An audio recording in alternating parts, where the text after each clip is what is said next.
occasion. Ladies and gentlemen, may you all rise in honor as we welcome His Excellency the President, and I thank you, Your Excellency. Good morning, everybody. Thank you very much. You can take your seats.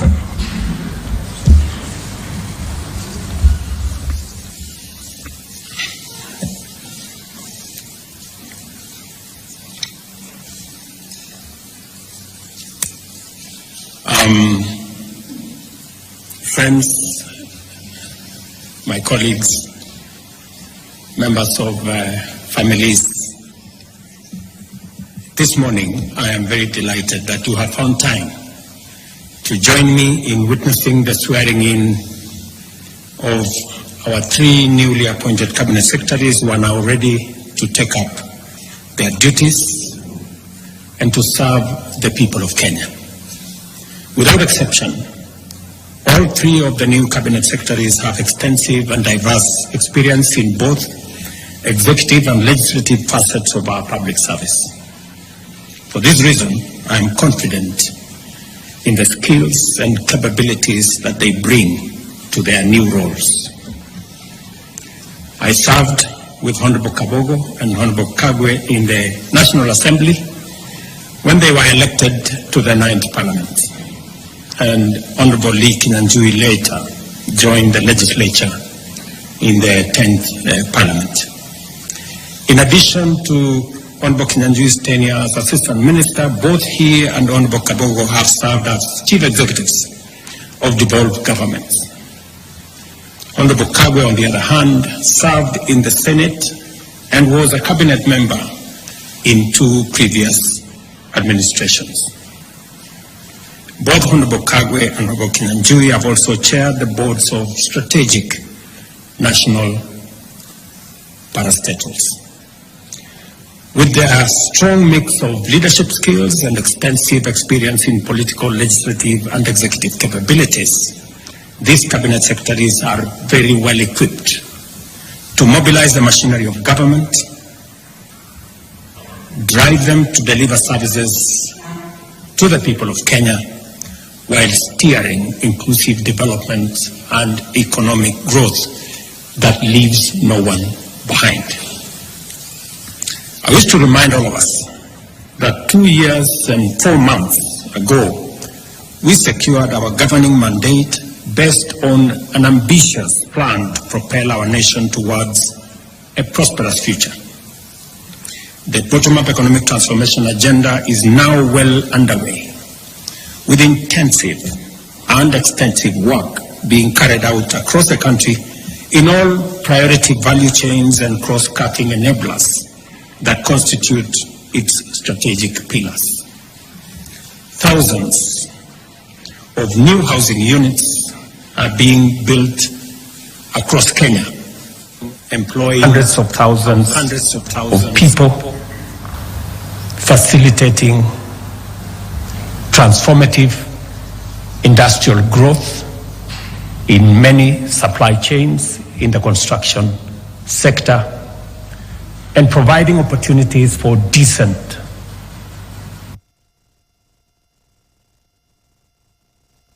eventually. It is also providing us with the opportunity to reduce on land fragmentation that is threatening our food security. On the other hand, productivity in agriculture and livestock has enabled sufficiency and self-sufficiency in critical crops, including maize and sugar, while community health promoters are actively delivering timely and quality primary health care services at the grassroots level as we make unprecedented strides in the universal health coverage plan. The digital and creative economy of our strategy is delivering last-mile fiber optic networks and digital hubs in every ward. Thousands of Kenyans have already tapped into the opportunities this sector offers, and we are only getting started. The hustler economy is also undergoing unprecedented transformation as we promote financial and regulatory inclusivity through our Hustler Fund and related regulatory frameworks. This ambitious transformation is unfolding in what we see as challenging economic times, marked by volatility in the prices of essential commodities, especially petroleum, while global conflicts, geopolitical disruptions in supply chains, and also in the context of an oppressive debt crisis fueled by an unfair global financial system and extreme weather patterns that is exacerbated by climate change. These factors have complicated our post-pandemic recovery, constrained fiscal space, and diverted resources from development to debt payment, disaster recovery, and climate action. As a result, our capacity to create opportunities at a pace that addresses unemployment for the growing youth population has been severely undermined. In this daunting context, the people of Kenya have tasked us with the responsibility of undertaking a historic transformation. We acknowledge the complex and dynamic challenges before us, but we remain determined to see through the implementation of our transformation agenda. This moment calls for extraordinary ability, strength of character, steadiness of purpose, clarity of mind, and devotion to our national values and principles of governance. Also demands unity, teamwork, synergy, and goodwill within and among various teams and organizations that comprise government. The cabinet is at the heart of this ecosystem. I therefore expect you to serve the people of Kenya with dedication, professionalism, fairness, and understanding. Specifically, to my three friends. We know each other very well, and we've come a distance together. And I know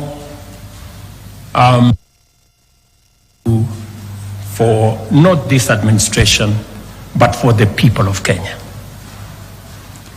At the Ministry of Agriculture, which I have some experience, there is underway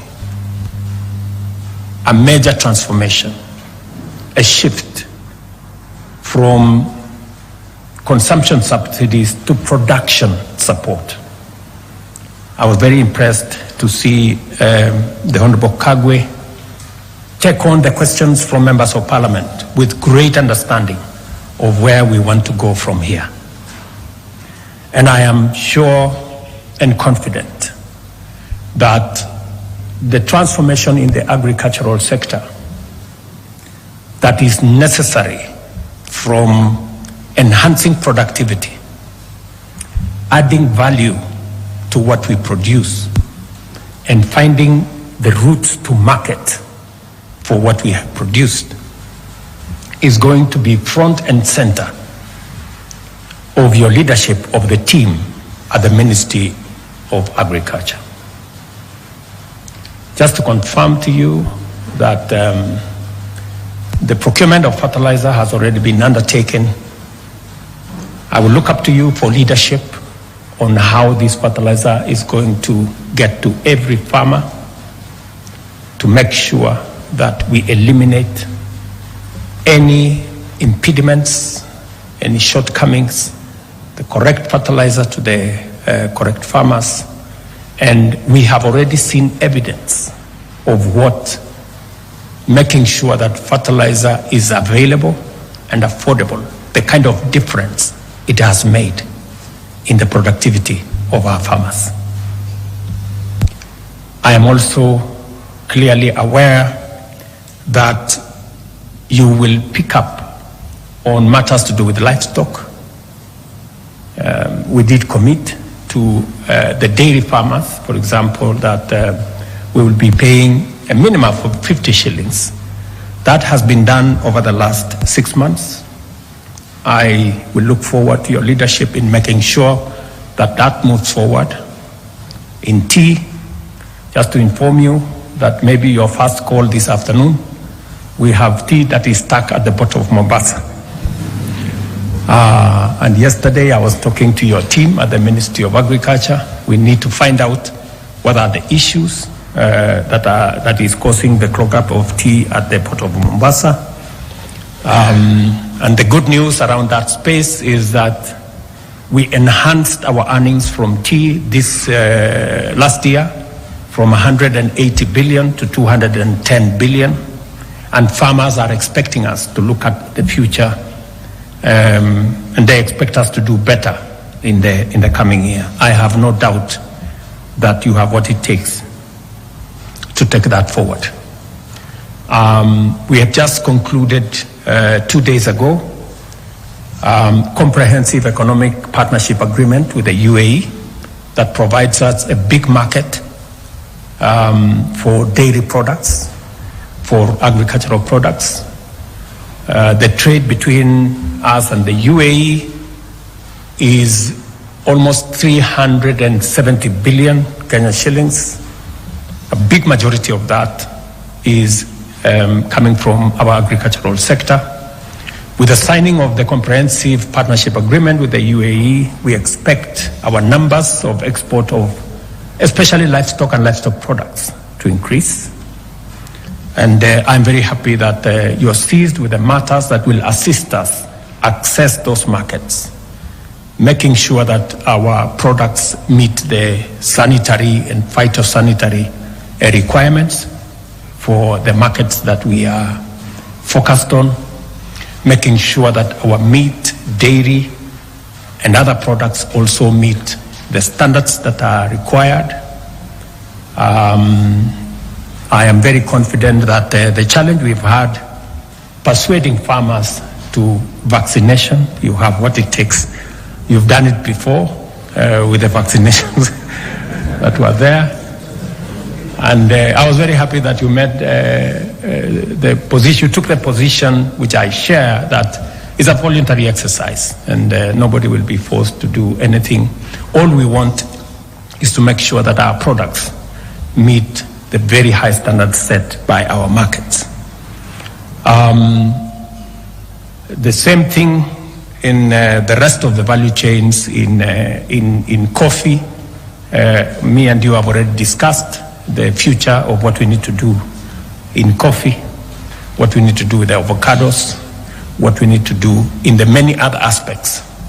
And of course, the partnership that is going to be there between the Ministry of Agriculture and the Ministry of Industry, providing the ecosystem for market access for the produce from our farmers. And that takes me to my younger brother, Lee. As you may be aware, your ministry will be handling the opening of more markets. Apart from the market we just concluded in the UAE, we're now having a robust conversation with the United States. We just, I had a meeting yesterday with senators from the United States and asking for their support, both on the extension of the Africa Growth and Opportunities Act, which you are very well aware about, that will continue to open markets for our goods and services to the United States on a duty-free and quota-free arrangement. I will be looking to your leadership for our team at the Ministry of Trade, Investment and Industry on concluding those negotiations and making sure that the AGOA market continues to be open, and also on concluding the discussions on the STEEP negotiations, the bilateral arrangement between Kenya and the United States. I will also be looking for your leadership in making sure that we take full advantage of the coming into force of the tripartite agreement between COMESA and EAC and SADC, which came into force 6 months ago, I think in June last year, and how Kenyan products can access the huge 1.4 billion African market. I will also be looking for your leadership in making sure that we conclude the 200 plus markets that we are building around the country, and working with devolved units, which fortunately you have been an executive in one of them, to make sure that our farmers have access to decent spaces for them to carry out their business. We did promise Mama Mboga that they are going to work from a space that has hygiene, that is decent, that has water, that has electricity, that has lighting. And already 200 of those markets are underway. We will be working with your ministry to make sure that we look at making sure that that market ecosystem reaches as many of our producers as possible. I will also be looking for your leadership in matters to do with processing of what the Ministry of Agriculture and Livestock will be producing. You are aware, working with counties, we have 47 county aggregation and industrial parks. There is already a conversation between Government of Kenya and Government of India on how to equip those county aggregation and industrial parks and to establish common user facilities that will enable farmers and producers access to processing capabilities, value addition capabilities in that ecosystem.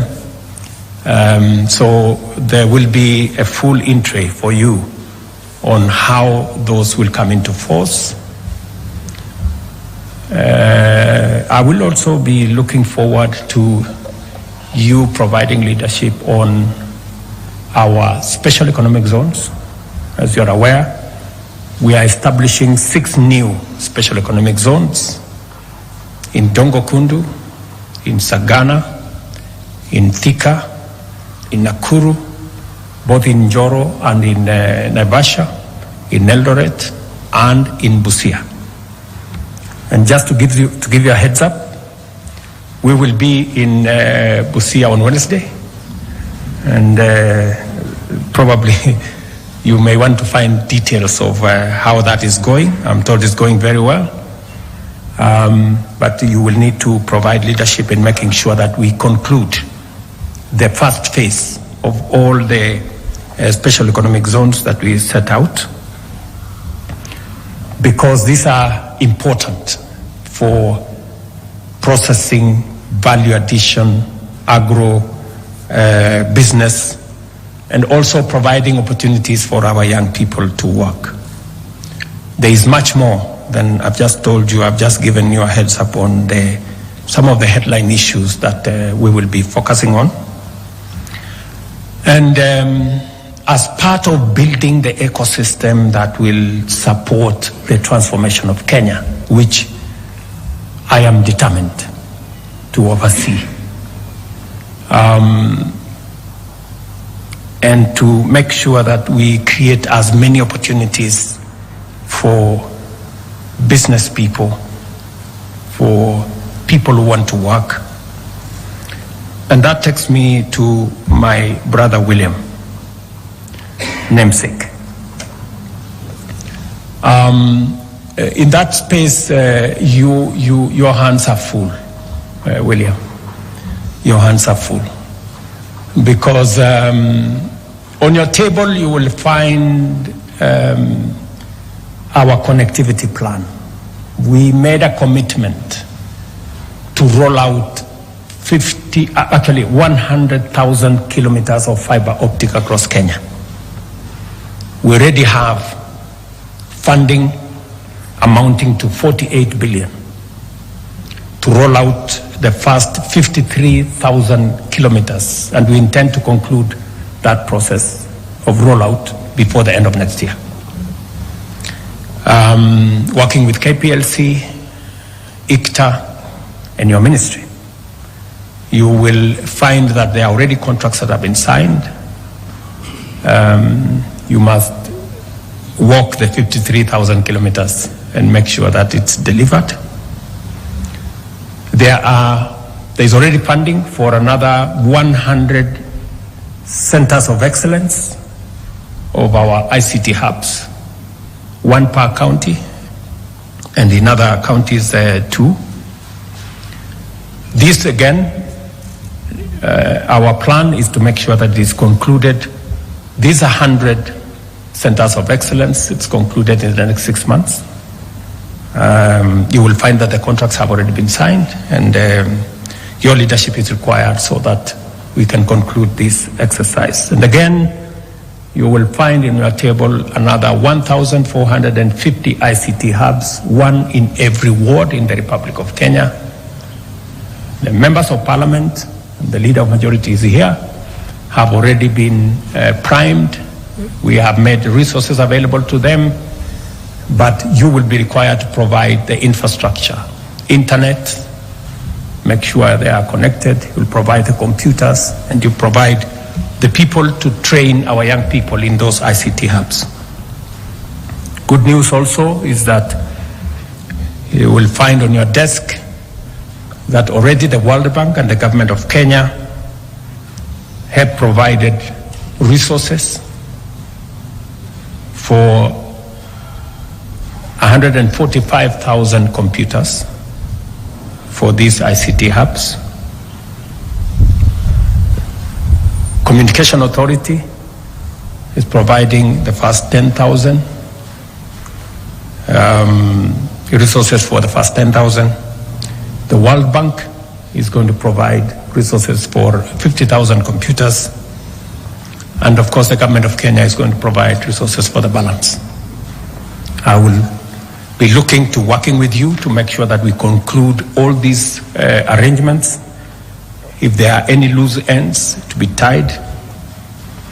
And the good news also is that because we are building an ecosystem to make sure that the ICT space, the technology space, the digital space becomes a space for work and for commerce.